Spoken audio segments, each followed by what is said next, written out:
r/nosleep. Posted by u/Carl1961. Voices in the Attic.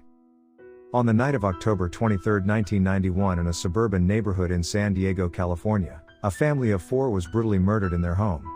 The nature of the killings was so horrific that the details were never fully released to the public. The police investigated the crime for months, but no leads, suspects or motives were ever discovered, and eventually the case went cold.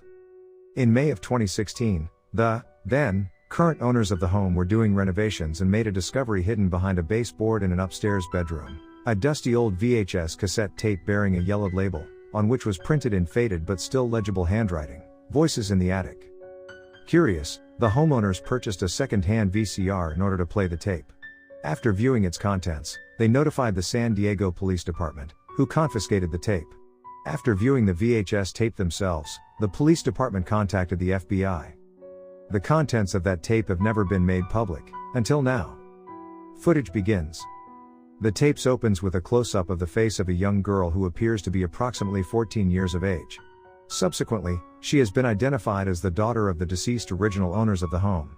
The footage indicates she is being recorded on a consumer-grade video camcorder. The camera angle suggests she is holding the camera, filming herself. Behind her we can see a typical middle-class teenage girl's bedroom. In the upper corner of the frame we can see the red rec icon, and at the bottom is the timestamp, 11:58 p.m. October 23, 91. She begins speaking, addressing the camera in a whisper. "Girl, okay, here we go. I think it's recording. So, it's almost midnight. They're all asleep. It should start again soon. I'm borrowing my dad's camcorder to get this all. Mom and Dad still don't believe me about the voices I've been hearing coming from the attic the last 3 nights. I'm going to get them on tape this time so I have proof." The camera view changes as she switches it around, aiming it up at the ceiling. The timestamp now reads, 11:59 p.m. "Girl, off camera, okay, 1 more minute."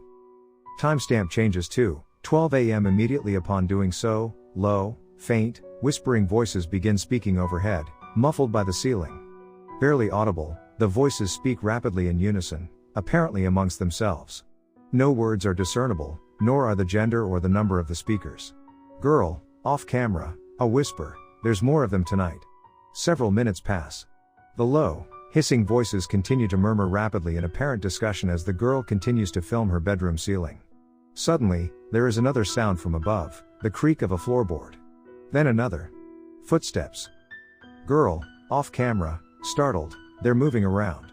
That hasn't happened before." The footsteps continue, slowly and steadily moving across the ceiling. The camera moves as the girl follows to track them. "Girl, off camera," to herself, "what are they doing?" The footsteps move beyond her bedroom. Camera records the action as the girl creaks open her bedroom door and sneaks into the darkened upstairs hallway.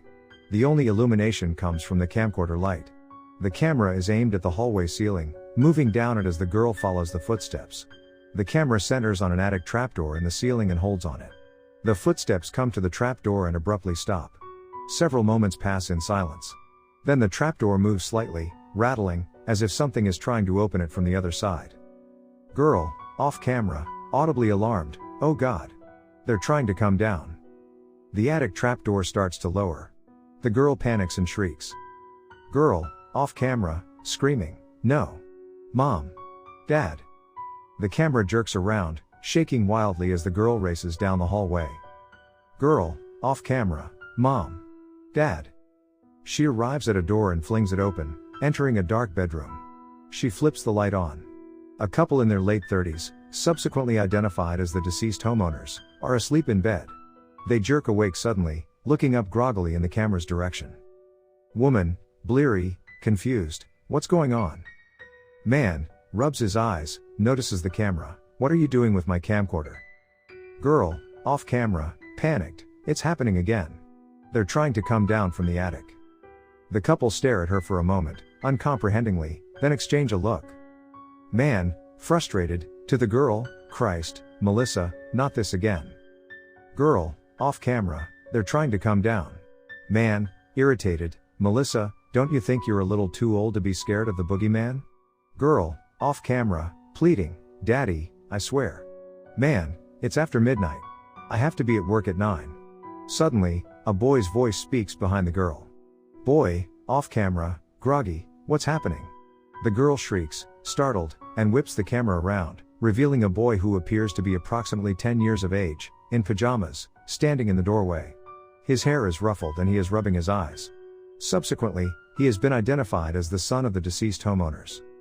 Woman, to the boy, it's alright, Cody, go back to bed.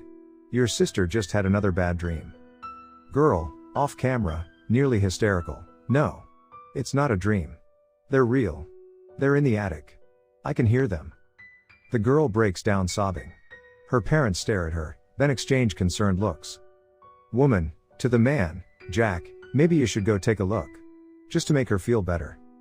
Man, relenting, still irritated, fine. I'll go up to the attic and take a look, but after that I don't want to hear any more about this. The man gets out of bed, puts on his slippers and heads across the room, passing the camera, to the door. Girl, off camera, alarmed, Daddy, wait. Man, I'm going to show you once and for all there's nothing up there to be afraid of. Girl, off camera, terrified, no, Daddy. Don't go up there. They'll.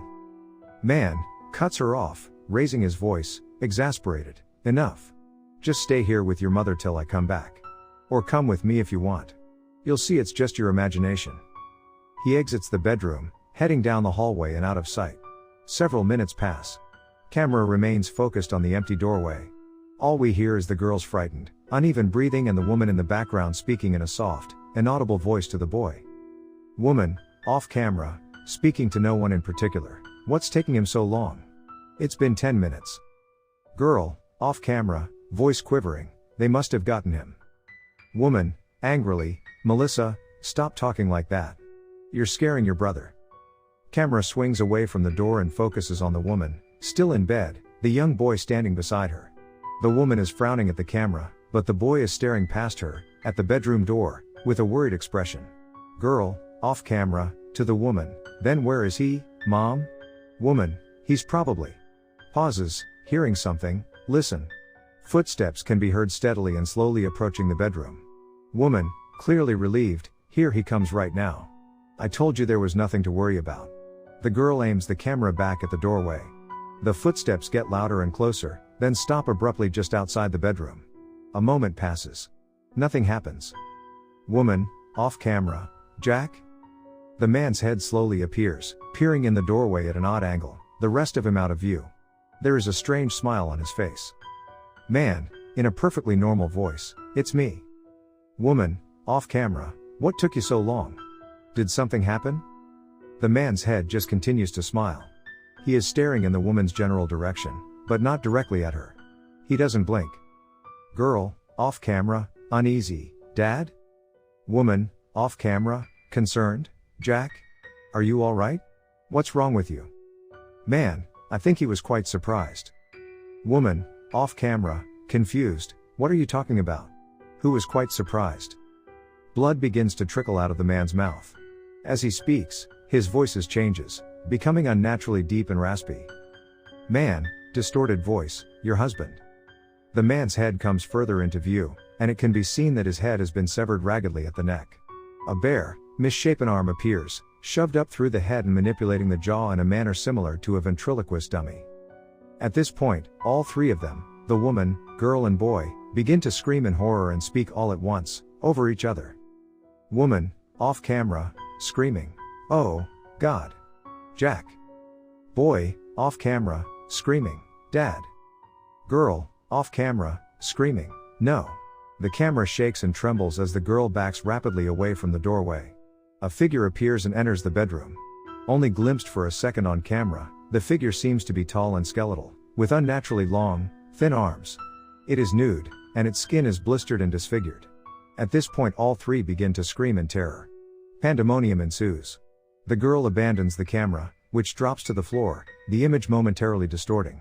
The camera continues to record at a low, static angle, filming the bare feet of the figure as it crosses the room, out of view, in the direction of the family. Several other pairs of bare feet enter the room behind it and head in the same direction. Woman, off camera, screaming, run. Boy, off camera, terrified, mommy.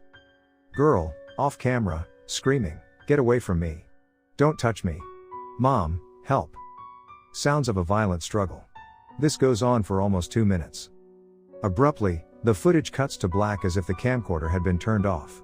Several minutes pass in blackness, then the footage resumes, now recording in the girl's bedroom. The timestamp at the bottom now reads, 3 a.m. October 24th, 91. The camcorder, now held by an unknown person, shows the girl, bloody and bruised, bound to her bed, her hands tied to the headboard above her, her feet tied to the bedposts at the foot of the bed. Her mouth has been gagged. Her face is streaked with tears, and she is whimpering, eyeing the camcorder fearfully. Muffled screams of pain and horror can be heard coming from somewhere else in the house. The camcorder zooms into a close-up of her face. Unnaturally deep voice, off camera, the same voice that spoke before, "I've got some bad news, and some really bad news for you, Melissa. The bad news is heaven isn't real. The really bad news is, hell is." The girl's eyes widen with terror at something she sees off camera and she tries to scream through her gag. Abruptly, the camcorder cuts off. Footage ends. The owners of the house sold it not long after discovering the tape. It currently still sits on the market, unoccupied.